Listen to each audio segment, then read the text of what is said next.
All right, and now number 4, we went ahead and gave you to that because this is where we think the draft gets goofy.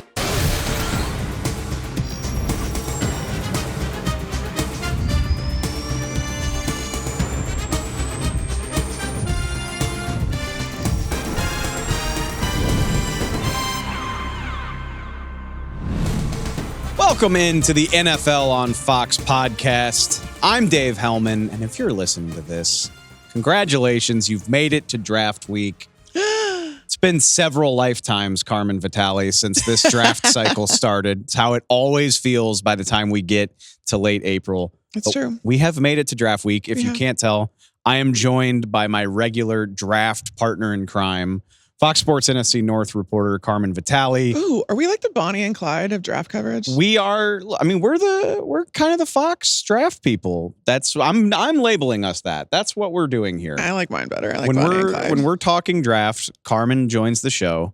Please, if you didn't know that, go back and listen to some of our other conversations.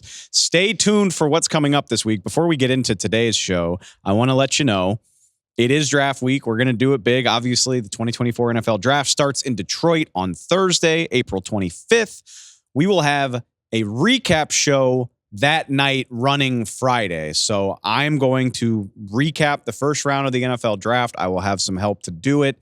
Friday, you can look forward to that. We will be tuned in for the rest of the draft on Friday and Saturday.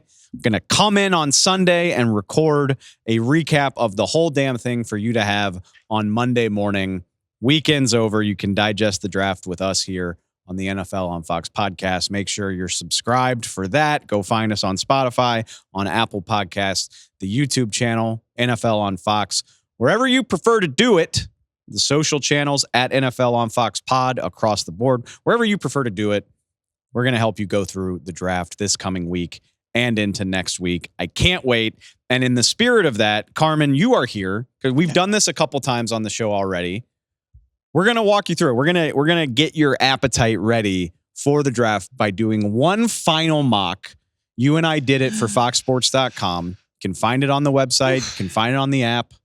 But we walked through one more exercise, you and I alternating picks to try to figure out just what the hell is going to happen. And I got to be honest with you, I feel pretty good about it. Like, I think we're going to hit on a few of these. I know that has the potential to age poorly, but I was going to say, why would you call your shot right now? Because it's like, have you ever bought a Powerball ticket? Like, when you buy the ticket, there's just that little percentage of you that's like, this is going to work. And then later you realize how dumb you were for feeling that way. But here's the thing is that, like, I've been pretty accurate. Yeah, you nailed it last year. I nailed it last year. I also nailed it before I even came to work for Fox. I worked at the Draft Network very briefly, and enough time to do a mock draft, and we put our stuff on Mock Draftable, and I tied with Daniel Jeremiah a couple of years ago.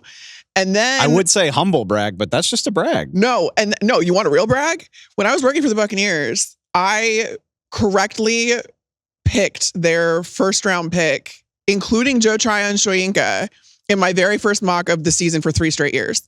Word to the wise for those of you listening at home. There's a certain class of insider, of NFL reporter who gets their picks not by guessing or debating what's going to happen, but by just talking to people. And Carmen Vitali is one of those people. So I don't know. Now I've set myself up. Pay attention to her picks would be my advice to you. I've set myself up now. That's okay. That's all right. Well, you know what? We don't have to be right here. It's a mock draft. They're the ones that have to get it right. Well, that's true. They're under the most pressure. Yeah, that's fair. This is a thought exercise at the end of the day. And that's exactly what I want this to be. It's not so much about who picks who and where, but what might happen. What are the options available? So we're going to try to go through this thing. We will alternate picks, and let's just get it going in the interest of brevity and trying to keep this thing from ballooning into too long of an episode. So let's just do it. The 2024 NFL draft. I don't think we need to spend a whole lot of time. We've been saying that for months. I gave you the number 1 overall pick because you do cover the Chicago Bears, and we think they're going to draft Caleb Williams. Yeah, I'm not going to spend too much time on that. And if you do want to spend a little bit more time on this pick, though, I'm going to shamelessly plug the fact that I did a deep dive into Shane Waldron's offense and why Caleb Williams could succeed in it. If there's a Bears fan listening, go check that out. If you're watching, you can see our top 10 here. Looking just beautiful on our boards here in the studio. Thanks to the guys in the back for that. Not going to overthink Caleb Williams. On to number 2. This is the interesting part. The smoke coming out of Washington. Yeah. As we record this, that's the funny thing though. Like everybody is they're so dug in on which quarterback the Commanders are going to take. Meanwhile, the Commanders waited until last week to even bring these guys in and reportedly brought them all in at the same time. I know. Which it just gives the it's like speed dating or something. Like it gives me the weirdest vibes. Yes, it does. And I mean, I don't know if this is a ploy to make sure that none of us know what the Commanders are about to do, or that no team knows more than us, the media. I think it's kind of to throw teams off the scent. And this is a way to do that while still not wasting time, because so many teams will like throw you off the scent, but it kind of wastes time to do that.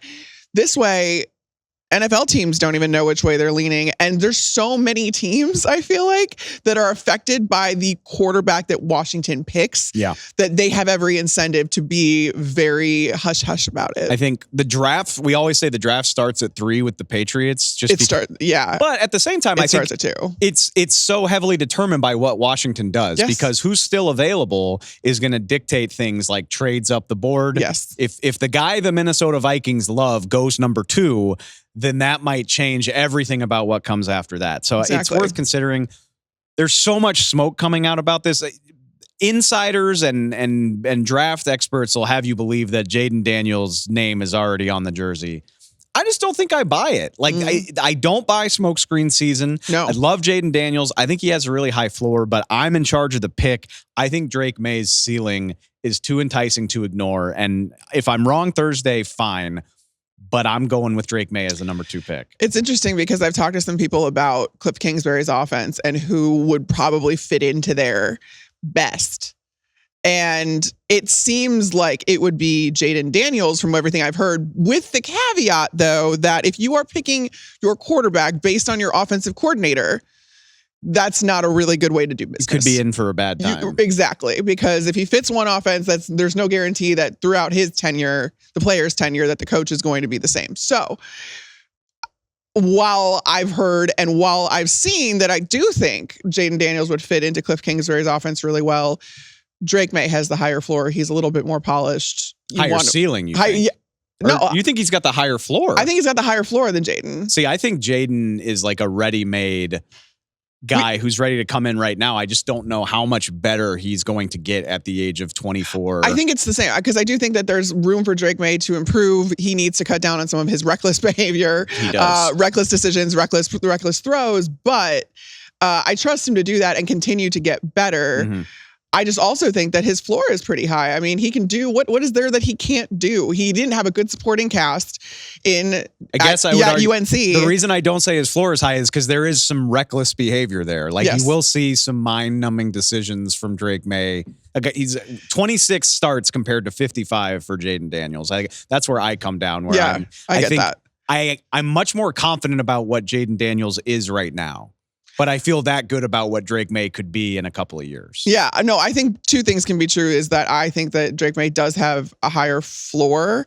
And maybe that's more just because of his build, too. I just don't trust Jaden Daniels at the NFL level necessarily, especially behind, whatever offensive line protects him is going to have to do so really, really well. And Washington can do that. But I do think that Drake May is more of that prototypical quarterback size, comes from a family of basketball players. He's also the youngest of all the boys in his family. And so I just feel like that gives him a chip on his shoulder too. I don't know. I just think that he's so accurate, except when he's not, and then he's really not. But that doesn't happen very often. I just think that it makes the most sense to take a guy like Drake May, who has a high floor and a high ceiling for that matter. So I think these 2 picks go in tandem. You have the number 3 pick. I think it's this simple. The Patriots are either going to trade out of this or they're going to draft the next quarterback available. In this case, it would be Jaden. Maybe it's Drake May. But I think it comes down to how much ownership wants a quarterback versus how much the Patriots want more draft capital. And I don't know how we answer that. We can't. I don't think we can. No, we can't. I put the Patriots as taking Jaden Daniels because I do think that they like him too. But I don't want to conflate that with what I think they should do. I think they should trade down. We talked about this already on a previous episode. We're firmly team trade down for the New England Patriots to see if they can accelerate that rebuild a little bit more with a haul, which I think they could. But is Robert Kraft going to sit there and not take a quarterback at number 3, hoping that you're not picking this high later on, next year, 2 years from now, whatever, when it would be more practical to take a quarterback and you're set up a little bit more for them. I think it's so important to remember that ownership can influence this type of stuff. And I won't be surprised if a quarterback, whether it's Jaden or somebody else, is their pick. All right. And now number 4, we went ahead and gave you to that because this is where we think the draft gets goofy because you do have a trade. Go ahead. The floor is yours. Well, with Washington taking Drake May at number 2, I don't think that the Vikings are incentivized to even try to trade up with the Patriots at that point to that number 3 spot because they're not, in my eyes, they're not trying to take Jaden Daniels. They're trying to get to JJ McCarthy if they can't get Drake May because I think that JJ McCarthy fits into a Shanahan type offense that Kevin O'Connell runs really, really well. He can maneuver the pocket, but he can also throw on the run. He's just untested when it comes to reps. Luckily, though, the Minnesota Vikings have a former quarterback at head coach, a former quarterback at quarterbacks coach in Josh McCown now, and they have a bridge quarterback in Sam Darnold that can afford them some flexibility as to when they would need to throw the new guy, the rookie, into the fire. Plus, you talk about all the weapons they have, Justin Jefferson, Jordan Addison, TJ Hawkinson. You now have Aaron Jones in the backfield. You also have a defense that can win you games in Minnesota under Brian Flores, and they showed that last year. So it's a really good situation for a young quarterback. And I think if you're going to take a swing at a guy like JJ McCarthy, who has all of the traits you want, you can afford to develop him really, really well, pretty much better than any other team could. Yeah. We have the price for this trade coming as obviously Minnesota's 11th overall pick, the 23rd overall pick, which they got from Houston earlier this spring. Yeah. A 2025 first. Sorry, guys. It's expensive. And the second of this year's 4th round picks, number 129 overall. So, I mean, it's a pretty penny, but guess what? Going 8 spots up to the top of the board or 7 spots up to the top of the board to get a quarterback is expensive. I don't think it's realistic to think Minnesota pulls something like this off without giving up next year's first. Yeah, I don't think so either. It is. I know. And hey, but like we said, if you get a quarterback you love, hopefully it's worth it. And what you just said is the key part. Even if McCarthy doesn't start right away, the Vikings have enough on offense that, I mean, nobody wants to give up that many ones. I get it, but it's not as if they have a ton of needs on offense. The offense is ready-made for this quarterback, which I think makes it a little more palatable.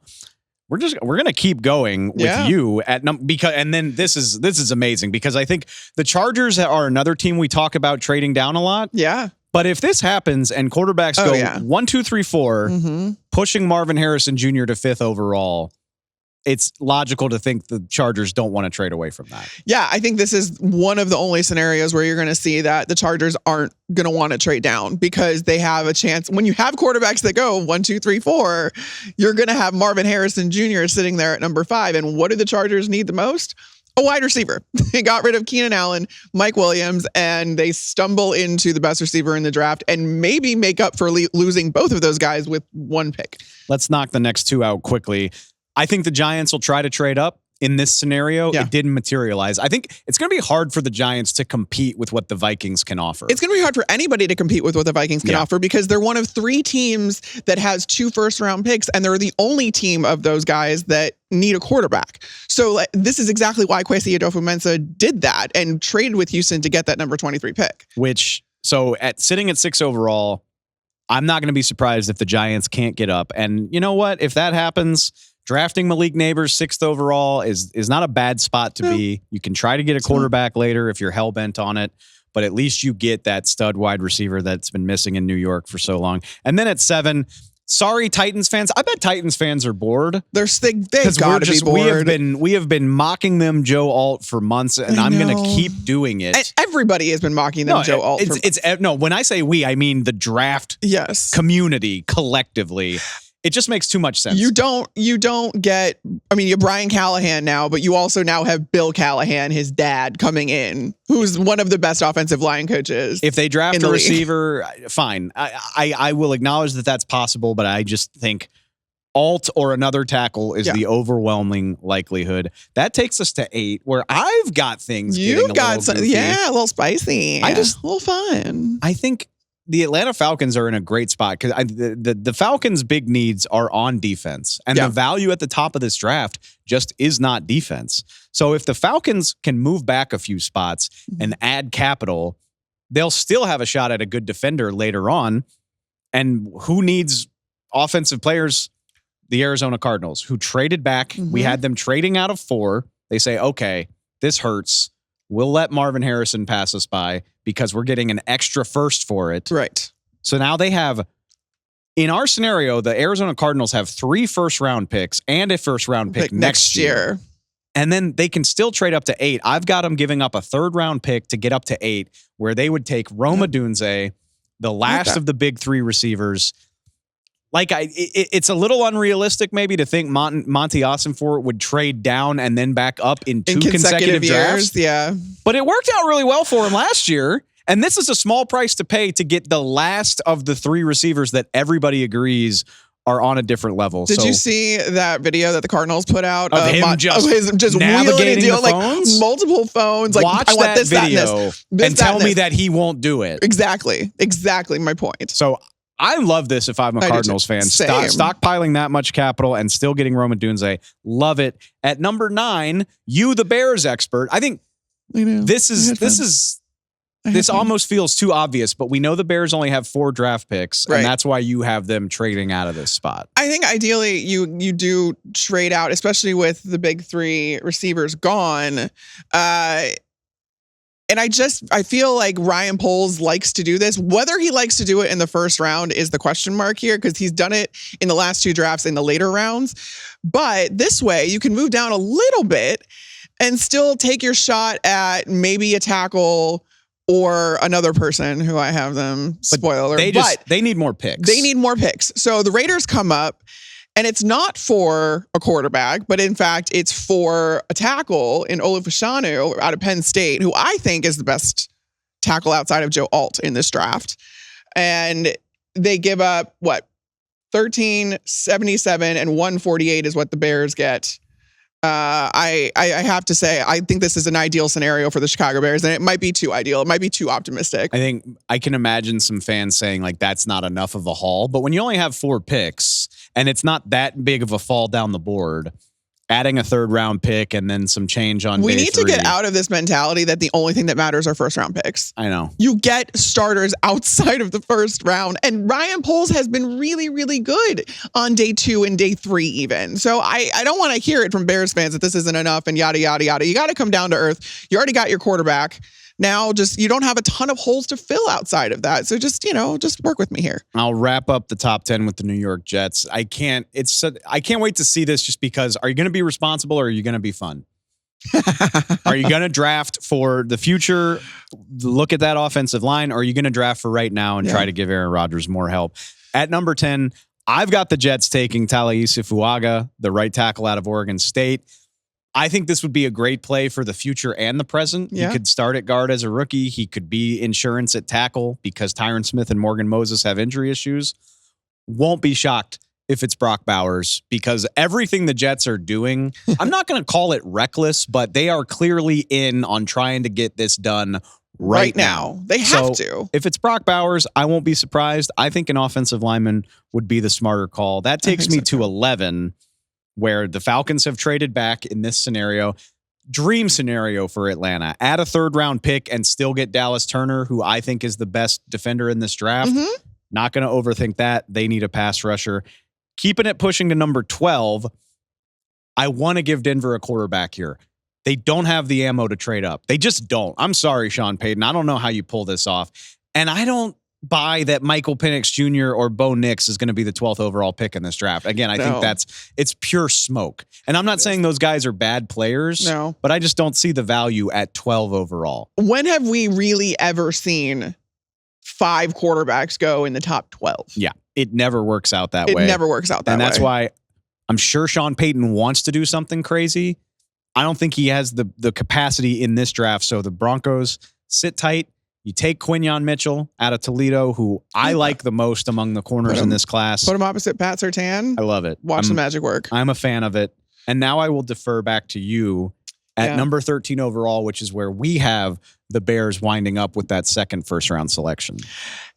And part of me looked at J.C. Latham sitting there like, But I do think that Ryan Poles hangs his hat on the fact that the Bears starting left tackle for the last couple of seasons has been a guy that he got in the 5th round out of Southern Utah.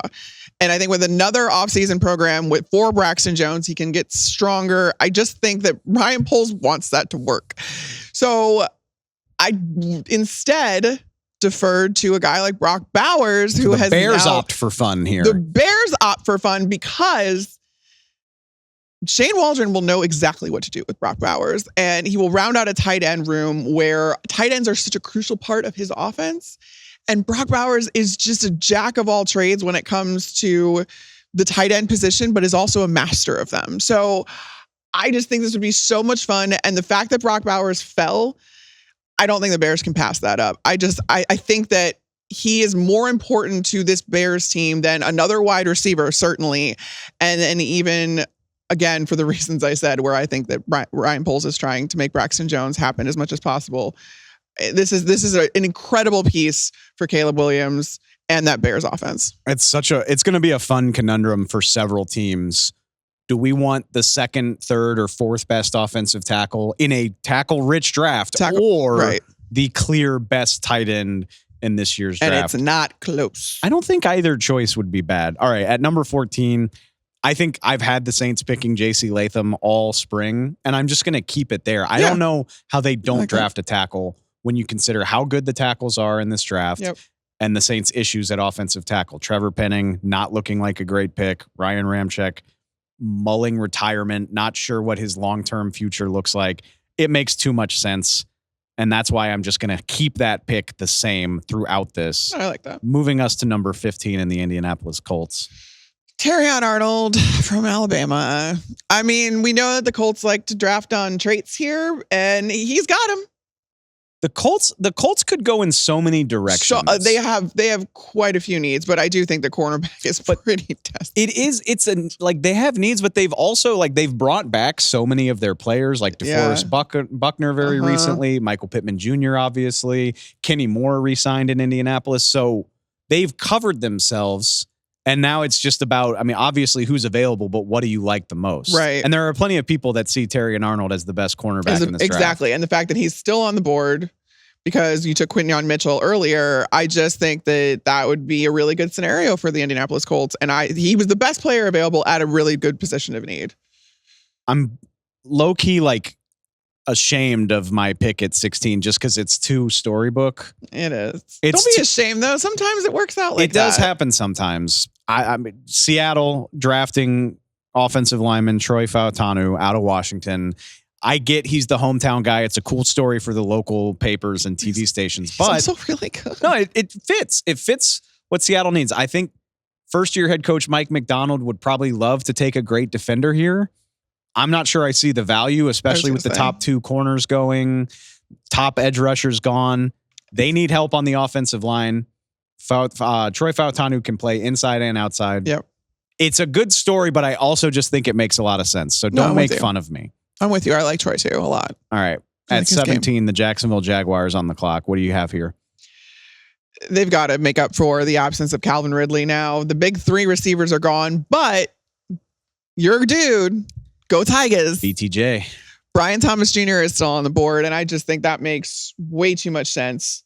The way that he's able kind of to adjust to the ball, contort his body to make that catch, it's a welcomed addition for any team, and it's especially needed for the Jacksonville Jaguars. He's so big and so fast. Yeah. And it's his body control though. He's big, he's fast, but his body control is so good.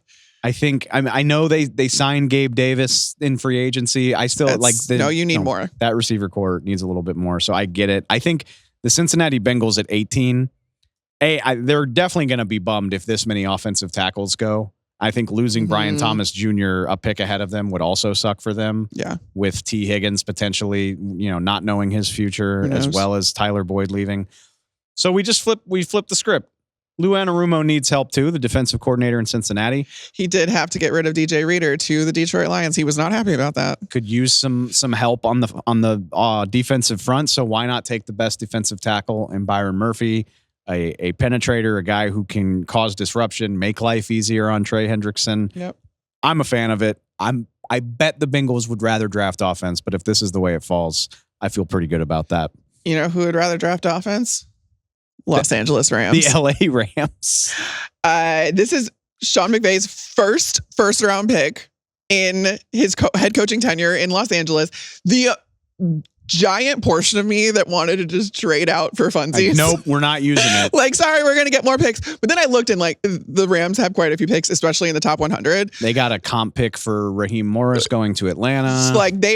They're pick heavy, and they cannot they can't just say F them picks. They've got too many of them. So I don't think they're going to want more by trading out of this. And I think they go offense here. And I have them taking, look who's on the board, Amarius Mims out of Georgia. There's so many tackles in this draft So class. many tackles. The fact that he is an afterthought is insane, especially at his size. Big dude. They added Jonah Jackson. The Rams added Jonah Jackson in free agencies. Now you add another tackle in Amarius Mims, and all of a sudden this offensive line looks good. And their tackles are on the older side. Yeah. So even if this isn't a day one starter, a pick for the future, and I think the Rams go as Matthew Stafford's ability to be upright goes. So 100%. Investing in the offensive line, never a bad idea. Can I call my shot here? Sure. At number 20. This is Ooh. I think something's happening draft weekend. I've got the San Francisco 49ers. Oh, yeah. Picking 20th overall. Love this. I think Brandon Aiyuk is getting moved. I don't necessarily agree with it. I love Brandon Aiyuk. If I were the Niners, I would do everything I could to try to keep him. But so many Arizona State's finest, so many big players on that Niners roster. If you got to make a concession somewhere, I see why you do it here. In my scenario, the Pittsburgh Steelers send pick 20 to San Francisco for Brandon Aiyuk. They give him a new deal, which will be worth a ton of money. I feel like people are balking at the idea that Aiyuk is worth a first-round pick. No. A.J. Brown went for a first and a third 2 years ago. So I'm only asking for a first straight up. Aiyuk for an all-pro. Aiyuk just gets overlooked because of San Francisco's offense is loaded with weapons, and I get that. But I see a Brandon Aiyuk as the guy that makes it all go. I don't think Deebo Samuel is Deebo Samuel if you don't have Brandon Aiyuk on the field with him. And Chris McCaffrey is a great weapon and all that other stuff, but you can't deny that this offense in San Francisco is more about the skill players than it is about the quarterback.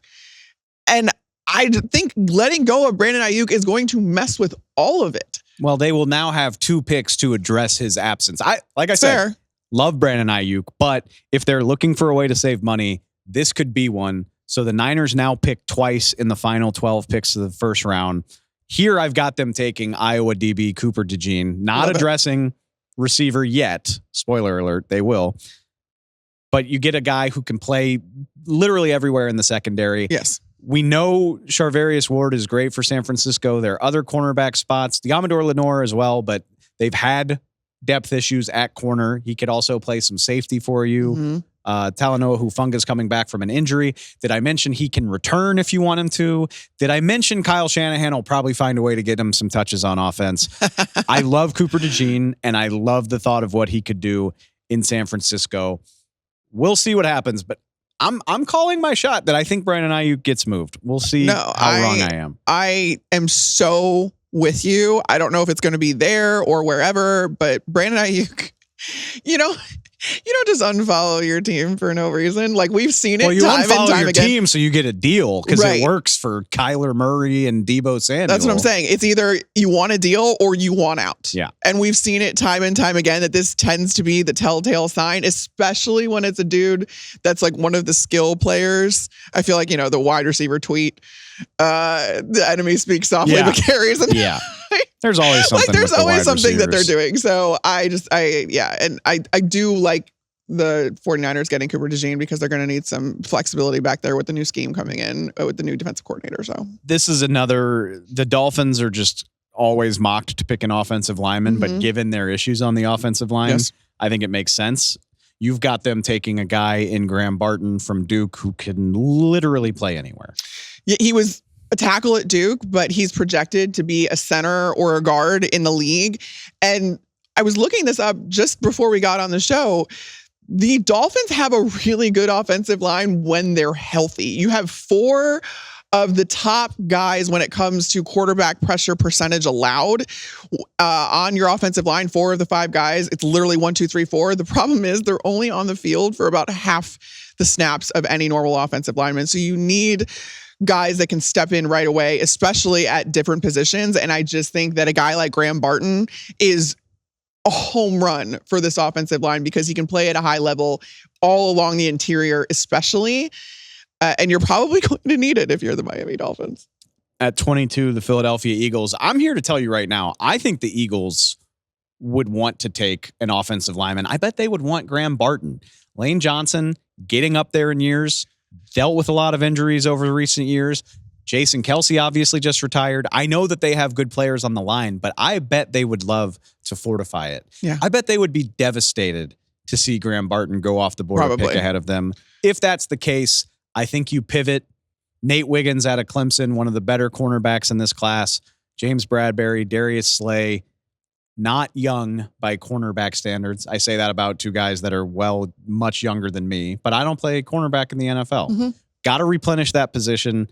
Nate Wiggins makes sense, but I really think the Eagles would rather draft offensive line, but this is not a bad way to pivot. Now we move to the 23rd overall pick, the Arizona Cardinals on the clock because of that trade with the Minnesota Vikings. This is Arizona's pick. What do you got? I have them taking center/guard Jackson Powers Johnson out of Oregon. And I'm not convinced that the league is as high on JPJ as the media is, mostly because I hate his footwork.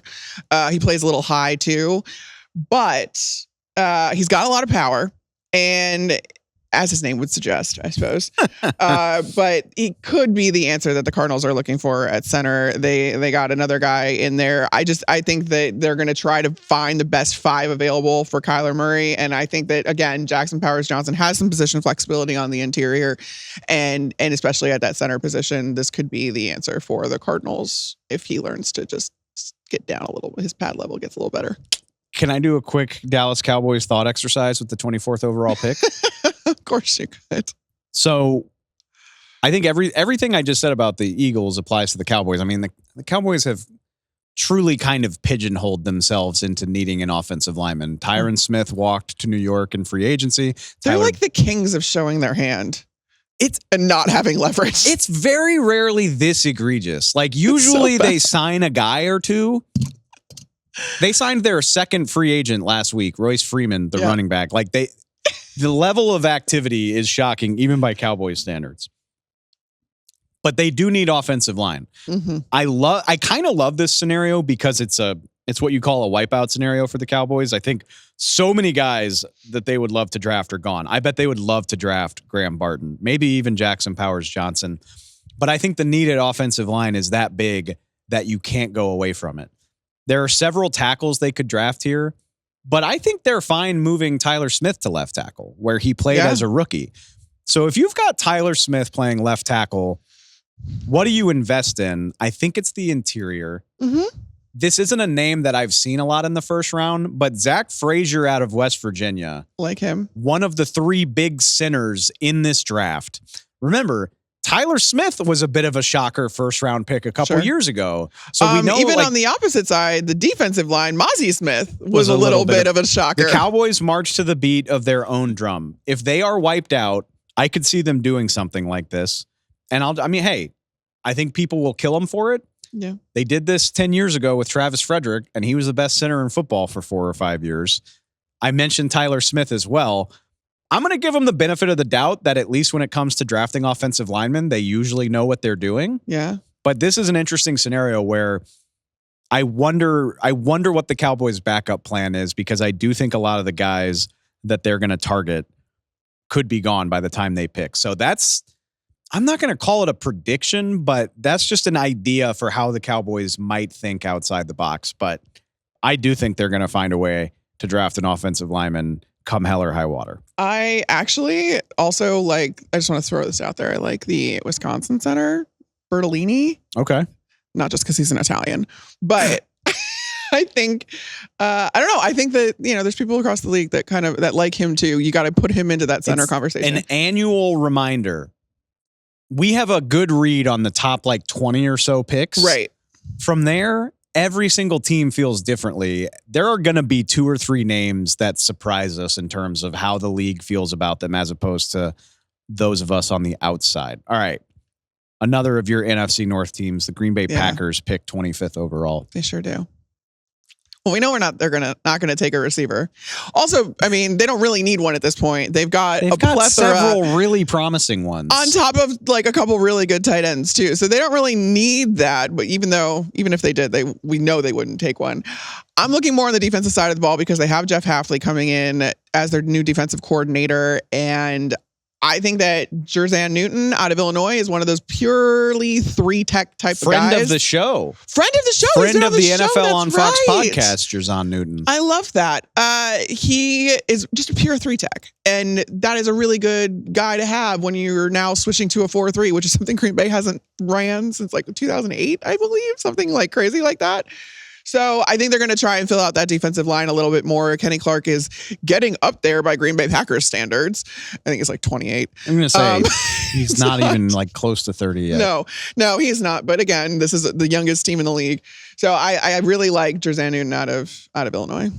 Just keep throwing resources at the defensive front. It feels like all of their first round picks are defensive linemen. They are. You were embedded with the Tampa Bay Buccaneers for a long time. So at 26, I'm just keep rolling. Just keep rolling. Speaking of defensive side of the ball, you have a defensive head coach in Todd Bowles. He really, really loves his outside edge rotations. And there's a lot asked of the defensive lineman in his 3-4 system. So Joe Tryon-Shoyinka, I'm still waiting for that breakout season for him. I still think he can do it. But you lost Shaq Barrett as well. You have Yaya Diaby coming on really, really strong. And they can evaluate edge talent really, really well. But you get Jared Verse, who's Florida State, in-state kid. I think that the Bucs are probably pretty familiar with him and pretty excited about taking a guy as powerful as he is on the edge, especially when you have an interior that includes guys like Vita Vea and Kalijah Kancey and a rotation that includes Logan Hall. And that's just that interior rotation for the Bucs up front, man. And I don't know anybody that can really contend with it. And we saw that all the way into the playoffs last year. The Bucs' best success in recent years came when they had a ferocious pass rush. I mean, they had Tom Brady too, but they also had a ferocious pass rush. Thank you for saying that because that gets lost a lot of the time, how good that defense was. And the fact that they Go rewatch Super Bowl 55. I was going to say they held Patrick Mahomes without a touchdown. So I'm going to keep hammering that home until they get that respect. At pick 27, I've got one more bit of silliness. I feel good about the possibility of this happening. The Washington Commanders, whether it's Drake May, whether it's Jaden Daniels, whether it's JJ McCarthy, whoever, they've got their quarterback. They've added pieces on the offensive line. They signed Nick Allegretti. They signed Tyler Biadasz. Yep. They haven't done anything about left tackle. Charles Leno left town in free agency. I think he was released. They don't have one. Yeah. They do have 6 picks in the top 100. We love. Which, sure, you could sit tight and make 6 picks, or when it comes to premium positions, you could jump back up into the first round and address a glaring need at a premium position. That's what I've got them doing. Tyler Guyton, massive dude out of Oklahoma.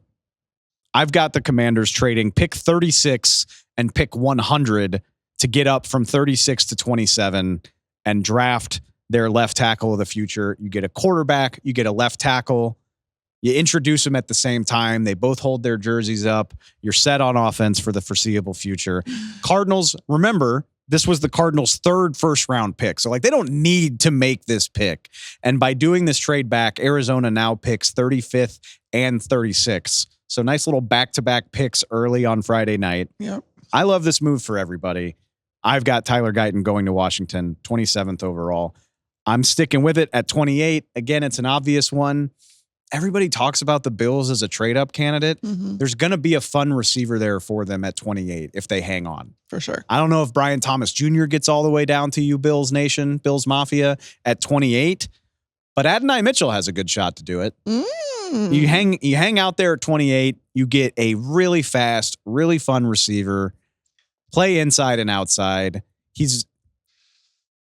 Player comps are dangerous. He's a little CD Lammy. That's what I'm trying to say. Okay. He's a much faster player than CD Lamb, but like the way he moves reminds me of CD a little bit. Okay. You add that to the skill players you already have in Buffalo. I'm feeling pretty good about it. Yeah. And that moves us to pick 29 and the Detroit Lions. I cannot think that this would actually happen, but you have Latu Latu still on the board, one of the best edge rushers. Only one edge rusher off the board to this point in our mock, no, right? Jared Verse two. Oh, I'm sorry, two. So I'm sorry. There's I'm sorry. two. Okay. But there's a lot of people that have Latu Latu ahead of Jared Verse, and I totally see that too. The fact that Latu could get down to Detroit and be on that defensive line now that has DJ Reader and my dude, Aleem McNeil on the interior with Aiden Hutchinson on one side and Latu Latu on the other, this would be an absolutely ferocious defensive line for Dan Campbell and especially for Aaron Glenn. It would take the pressure off of the secondary too in Detroit, which I think is a huge concern because we've seen that they just cannot stay healthy. I think the Lions address that as well in the draft. But at this point, when you have a guy like Latu falling to you, this would be best case scenario for the Detroit Lions, and it would spell some serious concern across the NFC North, if not the entire conference. I'm really mad at myself for my pick at 30 to the Baltimore Ravens because like the Ravens don't pick for need. They just hang out and draft some badass that fell to them every single time. And Kool-Aid McKinstry, the cornerback from Alabama, Ravens love to draft Bama guys. Sure. He's sitting there, but I didn't take him because like the Ravens don't draft for need, but at the same time, they've lost so much on the offensive line. They traded Morgan Moses to New York. Kevin Zeitler is in Detroit now. Yep, sure is. I think they got to do something about that. And that's why I've got them taking Jordan Morgan out of Arizona. Stop me if I've said this a few times already, another offensive lineman who can play tackle and guard. Worry about where he plays once you draft him. But I think the Ravens are missing too much on the offensive line to ignore this opportunity. So I've got them taking Jordan Morgan, trying to address that offensive line, which it doesn't feel like a Ravens pick, but sometimes you gotta make exceptions, I guess. That's fair. It can't always work out for the Ravens. Right. Like you can't always have Kyle Hamilton or Tyler Linderbaum fall to you, etc. All right. That brings us to the 49ers. A team that we have picking twice. They did just trade Brandon Aiyuk to Pittsburgh in our mock scenario. So at pick 31, do we have them addressing that sudden absence? You have to at this point. And you obviously missed out on the big three, missed out on BTJ, but Troy Franklin, Oregon kid, is still there. And I think this becomes worth it when you look at, all right, you gave up Brandon Aiyuk, but you've now potentially gotten two starters out of the deal in the first round. And I just think that that's too good of a deal to pass up. I think that makes it worth it. It makes it the sting of losing Aiyuk a little bit duller. And I also, the good thing about, maybe Brandon Aiyuk got lost in the shuffle in San Francisco, but all of that talent makes it easier on any rookie. And any rookie. When you know coming in that you're going to be at best the fourth option, maybe even the fifth. Yes. Remember, don't forget about Juwan Jennings. I will not forget. You're right. Don't forget about Juwan Jennings. Don't forget. When you think about that, it's such a nice landing spot for a rookie to come in and know he doesn't have to do heavy lifting for that offense to be successful. All right. That brings it to the last pick in the draft, or in the round, I should say. So many more picks coming after that. Kansas City Chiefs at 32 overall. I'm torn here. The Chiefs have a need at left tackle. They quietly haven't really addressed it. Yeah. But they could go out and sign a guy. Like, there are stopgaps available. Sure. And it sure as hell seems like all Patrick Mahomes needs is a guy that can get in the way anyway.